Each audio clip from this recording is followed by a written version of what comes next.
To understand who and what I am, you'll have to first understand who and what you are, and that class begins with understanding your genetics. Did you know in your DNA, deoxyribonucleic acid, your blueprint of your genetic makeup, you have tiny explosions that go off at different stages in your life? Just like you do as a child, your DNA explodes, letting you automatically know milk and food. How does a child know to lean towards the breast when they are being held in a certain way? How does a child know to reject synthetic milk over breast milk? How does a child learn to cry? How does a child know that crying gets attention and what he or she wants? How does a child know how to smile? I will tell you how. All of these things come to you at a young age. Children learn these things naturally. It is all pre-encoded in your genes. You are naturally infatuated by lights and flashes, loud noises and bright colors.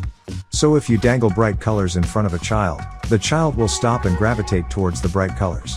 If you were to turn on a television, the child would rather look at the commercial, instead of a movie that may no longer grab their attention as fast as a commercial. Do a test. If you take out a $100 bill and a shiny dime, you will see that a child leans more towards the shiny coin rather than the $100 bill, which is worth more.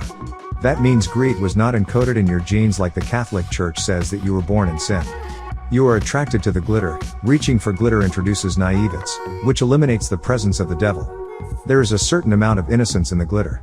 There is a certain amount of inquiry in the mind, therefore it is encoded in your genes to go off at a certain time to be infatuated by the glitter. It is encoded in your genes to have a vivid imagination. Then after that, it's encoded in your genes to have a vague imagination. Why do I say vivid first and vague second? Because a child does know soy-lac, Infamil or Prosobi, from each other, and then the child knows the difference of artificial milk from his/her mother's milk. The child recognizes tastes. It is able to make that decision. A child will reject synthetics, artificial things. First, the child is vivid. A child knows his/her parents. That is why when people other than the parents pick them up, the child begins to cry and rejects that person. A child has to be taught how to become vague. Once the principle of vividness and vagueness manifest in the genes, will is born. Willpower. Will is the mental faculty by which one deliberately chooses or decides on a course of action. An example of exercising this faculty is a deliberate decision, conclusion or choice. Will itself is undecided, an abstraction. It is odd and not, good and evil, positive and negative, yin, the passive, female principle in Chinese dualistic philosophy, and yang, the active masculine principle in Chinese dualistic philosophy, God and the devil, angels and demons, until someone or something defeats one or the other of the opposing forces. Will is a factor in something as simple and common as deciding to move your hand. First, you think it, I want to move my hand. A war rages inside of you, then you either do it or change your mind. Your will can also determine whether you want to live or not, as you fight within your soul to make a choice. Will is not good or evil, it is undecided, an abstraction until someone or something exercises one or the other of the opposing forces, good or evil. In other words, will is to do what one chooses, to have one's way, to see fit to one's own thinking. You were born with 360 degrees of knowledge inside of you, 180 degrees of positive, an attracting or pulling force, and 180 degrees of negative, a repelling or pushing force, not as in good or bad, although they can be used for either, but opposing forces like magnets. When you are making a decision, you fight a battle of good and evil. That struggle within you are two warriors evenly matched, grappling to overcome one another, one male the other female. All of these things are affecting your heart center. Your heart center is your inner heart where the two opposing forces meet. That is what is meant in religion when it says that you have guardian angels on both sides of you, one telling you to do what is agreeable and one that is coercing you to do disagreeable. This is the struggle and war that is constantly raging within. They are opposing forces inside of you. The beings that created you have encoded all of these things in your genes. Vividness is I know exactly what I want. Whereas vagueness is just the opposite. The weaker and lower side of human beings lean towards being vague. The divine and supreme side encoded within them is leaning towards being vivid, concise, precise and exact. We on the other hand in our true form are born outside ourselves 180 degrees male and 180 degrees female as fraternal twins, one agreeable and one disagreeable. So truth is vivid and lies are vague. To be good is vivid, to be evil is vague. This is just one level of human growth. If you log the stages of maturity of how men and women change to certain likes and dislikes. Each female has male in them and each male has female in them. First stages in the womb there is no difference, until they leave the state of dependence and become independent.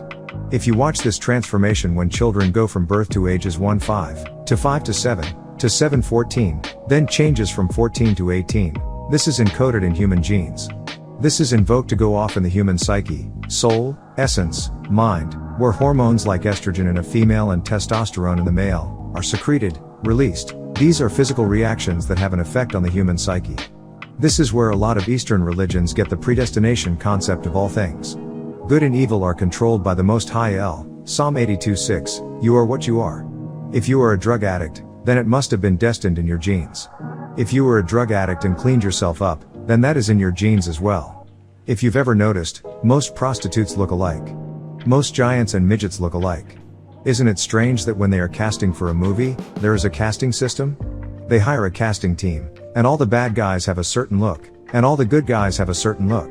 It has nothing to do with race and color.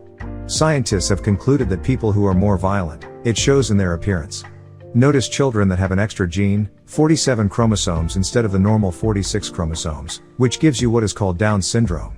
People who have this, all look alike regardless of their nationalities or race. That's also pre-encoded in your genes. This pre-encoding goes off as tiny explosions. It doesn't have to be effective genetically, but could show up as a change in that individual's life. A person may suddenly stop hanging out with certain friends and become more responsible, progress to another level, and their life takes a turn in a new direction. While others may regress and become extremely immature. That's because everybody is not supposed to make it to the next level of maturity. That is why you see people who have reached age 40 or over and they still argue over petty things or get upset over things that have little or no importance. By the time you have reached 40 years of age, you have become an adult. In fact, you're a prophet. At age 40 you see life in a different perspective and are able to prophesy to youths about things that will happen to them, because you are now experienced. However, everyone does not make this transition into maturity. It depends on what is pre-encoded in your DNA. Another example of looks tying in with genetics is where, just by looking in a person's face you can know that they are a shifty or sneaky person. You can look at this girl and tell that she is the girl that has the car, is the center of attention, and gets all the guys. Remember when your grandmother or an older person used to tell you that's not kosher. They literally used the word kosher, which is something lawful or good for you. Your grandmother could see the look in your so-called friend's face and see that they were trouble. All of these things are all a part of your genetic makeup. Clones serve one purpose, and this is to teach, but it is taking so long for people to understand. The truth has been out since 1967 AD, but people have not been catching on fast enough.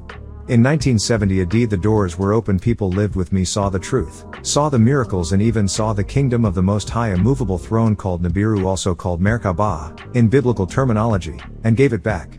Because of this, there will be no need for clones and they will become regular people, with very big egos, I know everything attitude. They are very self-righteous, always have to be right and cannot be questioned. A duplicate is more like a twin. The duplicate will only be exactly the same as its original if it is made in a laboratory and not exposed to ammonia, which causes a change in cells if they are exposed to it. Now a duplicate is a person who could live on the other side of the country or on the other side of the planet. For instance, there might be a duplicate of you in Russia who is a scientist and you are, say, a person in America. You might be a drug dealer, but your brain power can still be used for a purpose. Meaning whichever one of you is more valuable for whatever purpose, the other will serve as body parts. If the scientist in Russia needs a heart transplant, guess where the body part comes from? The dub in America suddenly has a fatal accident and his heart is removed, shipped off to the scientist in Russia, who continues on and no one knows the difference. They will go inside you and take a cell that will split into daughter cells and reproduce from there. This again is a process of cloning. But this is not a clone because it is only two. It becomes a dub. Double unit body. Many thousands of people are doubled. In fact, everyone has 7 clones. The only problem you are having with cloning is the emotional body and the intelligence being duplicated. Word for word, feeling for feeling, and thought for thought. A clone can be given the same emotions, but the reactions won't be the same, unless they are raised together in the same environment under the same conditions. Clones are in tune with each other unconsciously and linked etherically, which means anything that happens to you, the cloned counterparts of you feels also. For instance, you may feel a sharp pain, for no apparent reason, like your hand may feel like it has been cut, and that is because the hand of your clone may have been. You can have an emotional breakdown out of the clear blue sky because one of your counterparts did. For instance, me, I have had smoke come out my mouth. It was a strange tobacco, for no apparent reason. It turned out my duplicate in Tibet smokes and the smoke came through me. I do not smoke anything. Clones function on the same biorhythm, which are biological functions of the physical, emotional, and intellectual energy levels of a person or thing, and are in tune with nature. Clones have the same oversoul and life body, however, Not necessarily the same spirit because, as I said before, emotions and reaction can't be duplicated except under controlled conditions. And what's more, they are creating a new race or neutral race where you can't tell their nationality. Many of the models that are seen in catalogs and magazines are neutrinoids. They are becoming more and more commonplace every day. Many duplicates live among you today, knowingly and unknowingly. They don't have to be American or Caucasian or African or Asian. Race and nationality does not matter. In actuality, there is no such thing as nationality because you can line up various people and start putting them in order according to features and you will see similarities in all people. For instance, have you ever seen a person who has Oriental features in every race of people? No matter what color the people, you'll see the same trait. Caucasoid with Oriental eyes, but a Caucasoid face structure, and no one in their family is Oriental? Why is that? Clones can be of the same race or mixed. Sometimes people run into their clone, or a person that looks, acts and has the same facial expressions as they do. It could be your favorite actor, entertainer or politician. Other beings that come here are not elders from the Elohim, they are from another group of extraterrestrials. It's like you are from Brooklyn, but not everyone in the world comes from Brooklyn. Let's get one thing straight, extraterrestrials do not come here to help. It is about what they can get from you or this planet like resources. You have beings from the Ashtar Fleet or Command who are from Aldebaran and Pleiades who say they are here for the preservation of the planet, but for who? The beings here or for themselves. They did step in to combat the reptilians. They incarnate as blonde-haired blue-eyed people, who contacted Hitler to make a supreme race for them by way of a female medium who had white hair and blue eyes. They were interested in Hitler because of his attraction to the Black Sun and the Sumerian doctrine. It is the Aldebaran that cloning came from and the neutrinoid race. You see people who are a result of this today: Brigitte Nielsen, Dolph Lundgren, Jean-Claude Van Damme, and Arnold Schwarzenegger. They are interested in their race. They are the ones who, when asked about the Messiah or Jesus, they say yes, we have our own Jesus or Sananda on our ship. They are talking about the Antichrist and are responsible for the fabricated spirit ghost story of Christ. With everything turning out to be influenced or controlled by extraterrestrials, many wondered, who is religion for? Originally it was created to or plagiarized by Tammuz as a guide for us, but once the spell was cast by Zun, the text was manipulated and used to help enforce the sleep spell of Leviathan. Now the watered-down book has bred religion, which is for dropouts, failures. People hold on to religion because they can't make it any other way in life. Religion is a crutch. Religious organizations are made of people who wanted to be somebody but failed. Religion is for bums, who want to justify their failure in the real world. Mark what I say, people say I was this, and I had a real job and I'm that. When in actuality they were not making it in whatever they were doing, and came into religion because they failed. You don't find millionaires converting to religion. They know it is about the money. Religion is a racket that keeps the people under control. If the spell of religion is lifted, people would go beyond control and it would be anything goes. The only people who cling to religion are those who can't face the reality of the world. Look at Al Green, Denise Williams, cop-outs. Once they stopped making that hit record, they turned to God. People use religion to escape. Musicians come into the organization because they failed as musicians and they use religion as a crutch to justify failing in the real world. You make religion look important because you are a failure. If you break the circle, you will lose your mind. I have covered so much information you began to get smarter. You need religion because you were ruled by beings, and on your own you don't function well. You're not responsible, you need discipline. They gave you 6,000 years. They left you all in the hands of Kingu while they went back to Orion, which took 3,600 of our years to get there, and it would take them 3,600 years to get back from Orion, which is a Shar, and a Nunaki year. Thus you have your 6,000 years that the devil is allowed to rule. Plus 1,000 years for the millennium, which gives you the complete 7,000 years. We are currently in the moon cycle going into the sun cycle. With this comes the son of righteousness known as Malachi. In 1970 AD, with the opening of the seventh seal came plagues of diseases like AIDS.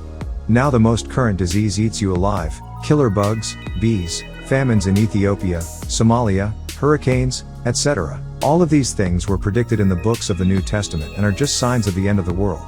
This was promised in the book of Malachi 4:5, where it says, "He will turn the hearts of the father towards the son, or I will smite the earth," which is, as you can see, the state the earth is in today.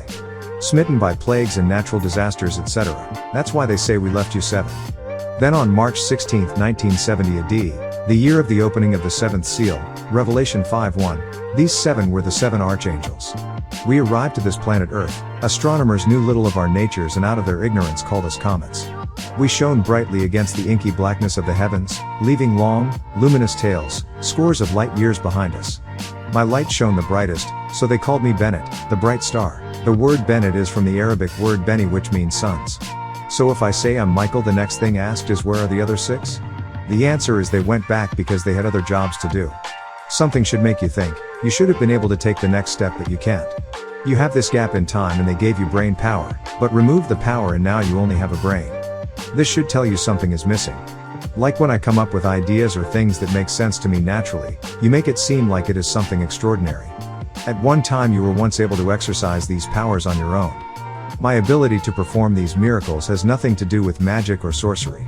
It is because I come from a race of beings called Anunnaki, from a galaxy that is hundreds of thousands of years more advanced than yours, where we have knowledge of the whole universe. Things you once knew, that I have come to prepare you to know again. You all have the intelligence but no information. You had the ability to have random access to them until the removal of the parotid gland. Even still you get flashes, so to speak, because the nerve endings are still there. Don't you all realize that there is something missing in you? For example, I could tell you something that would be real fascinating, but it's very simple, and it is something that you used to know. For instance, let me tell you something unique about water. Water is a symbol of personification. It is in the atmosphere. You don't see its condensation. It goes from what is considered invisible to a vapor, to a liquid, to a solid, to ice, to gas. The mystery of water is that it is always going home. Water never stays anywhere it's not. If I put it on the ground, it will evaporate or seep into the ground, pumping from a source from another source. When you put water in a tube, and seal it as tight as possible, it will take 100 years to evaporate, but it will eventually go back home. The molecules turn inside out. Thus it is the same as the restless soul of the human that is 75% water. Your brain digestive system, the circulatory system, and the respiratory system all require water to function properly. When you had your parotid gland you knew these facts, and this just shows how out of whack you all are. It is very strange talking to you. It is like you have a brain, but it doesn't work. When a thought occurs to you, it is not because you are thinking. You don't think. You have ideas from pre-encoded reactions going off. It's like having a car with an engine that doesn't work. First you have to deem yourself worthy. When some of you get that power, we have to show you how to use it and we have to control it. You have to prove your sincerity before it is returned to you, otherwise you may misuse it. With the intellect and technology that you have now, you are using it destructively. You create atomic and nuclear bombs that can kill a city of millions of people and anything else that is moving. You have guns like the bazooka, a K-47 and the 357 Magnum that can blow a person to pieces. These are the kind of things you do with the little bit of intellect and technology that you have been given. So if you could levitate, you would be saying, look at me, I can levitate, and it would all be about you and you would be showing everyone how to levitate. Look at the psychics and palm readers who are using these powers to make money today. You can say no, you wouldn't misuse it, but you can't actually say that for sure until it happens. The parotid gland will be reinserted into those persons who are worthy of returning home when the true Elohim, the Rizqians, come for you. I have been teaching for over 25 years and you are now just beginning to catch on. I am teaching the science of healing, how you were created, science of creation. I will release the mental chains from your minds. However, if you continue on in this rebellious state, I cannot teach you. I refuse to cast pearls to swine. I came giving you what you want, so you would want what I have to give.